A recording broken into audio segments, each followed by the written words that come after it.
guys, first I'm going to do a brief summary of what my lesson plan would be, and then I'm going to show you guys how to do the art project that goes along with it.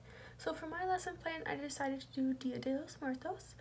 And so first I would introduce the words Dia de los Muertos to my class and go through what each word means because it is Spanish and a majority of my students are not going to know Spanish. So first I'd say like dia, and that means day.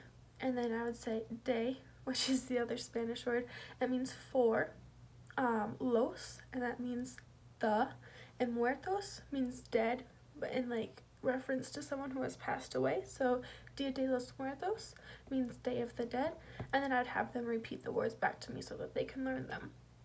And then I would go on to explain that Dia de los Muertos is different than Halloween, even though it's very close because Halloween, is the 31st of October, but Dia de los Muertos is November 1st and 2nd, so it's multiple days.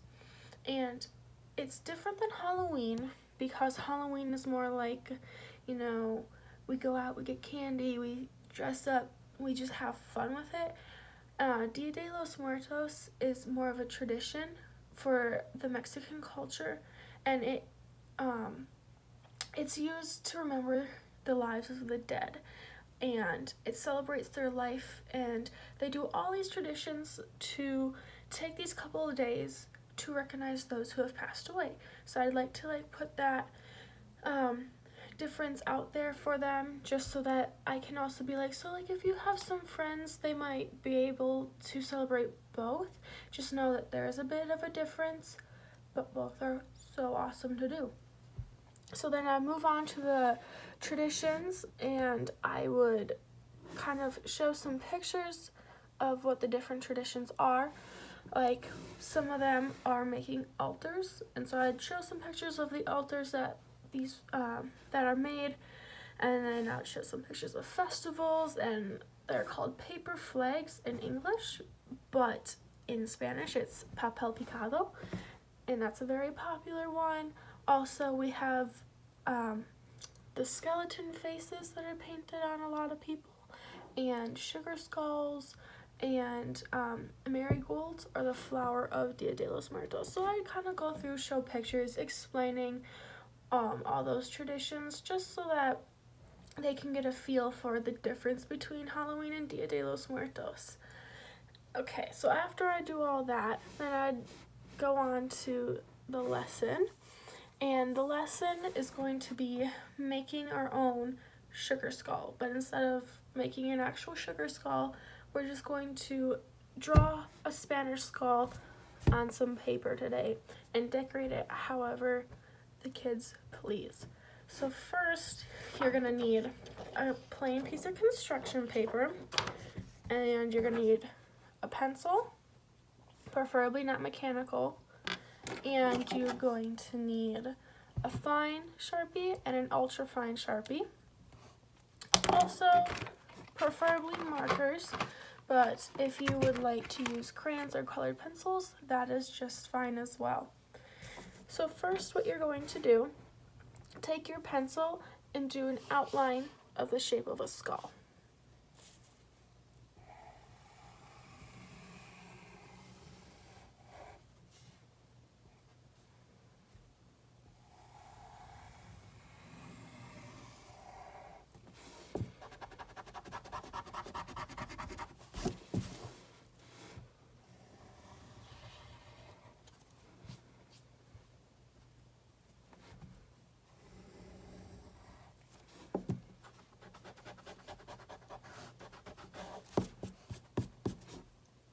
Okay, so once you have the outline of your skull how you would like it, then you're going to add 2 eyeballs kind of towards the top of the head, but not too far up.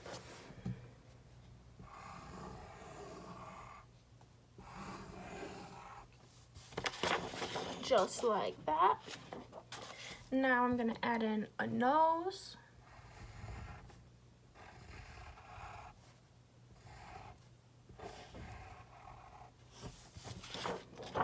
Put my nose just like that.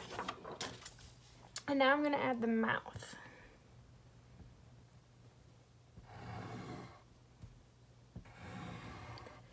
And I would recommend to my students to look at a reference picture while doing this. Like look up, I would look up a picture of a Spanish skull just to get some ideas, but I don't want them to completely copy what they see online. I want them to make it their own, but it is nice to get a reference picture so that they do know what they are supposed to do, because most of them are probably not going to know what a Spanish skull looks like.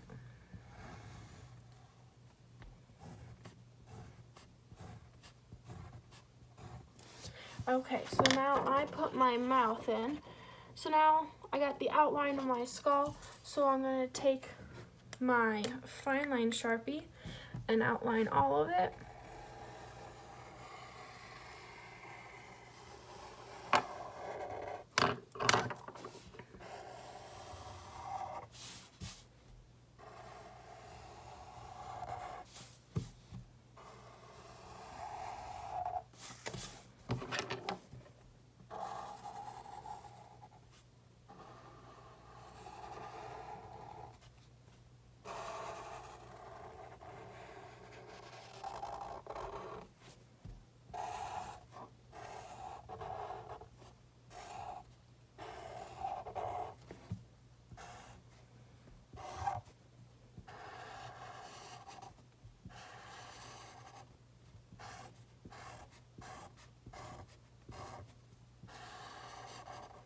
Okay, so now that I have it all outlined, I'm going to start the decoration process.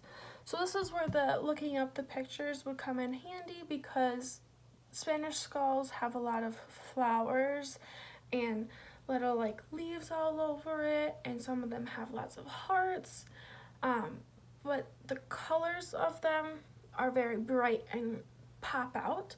So it'd be nice to like look up a reference picture just so you can see what their culture does. So for example, I think I'm going to put, let's see, I want to put a flower on the forehead. So I'm going to draw my flower.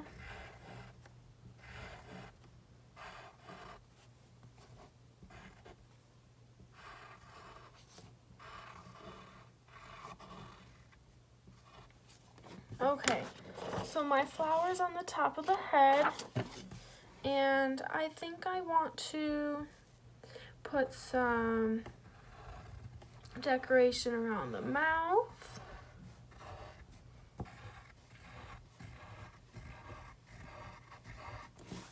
Like that. And then I want to put some hearts on the inside of the eyes. Like that. And then I'm going to take, this time I'm going to take my fine line Sharpie. Just give them a quick little outline. I outlined the hearts. And then I'm going to take my markers and I'm going to start coloring those in. So I chose pink for the hearts.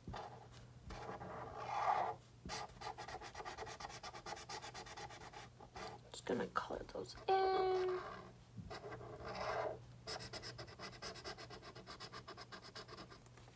Okay, so see, I colored my hearts in. So you're gonna go ahead and do that. So your whole skeleton, decorate it however you'd like. And then you're gonna get a finishing product similar to this, but make it your own. So this is my Dia de los Muertos lesson plan. Thank you.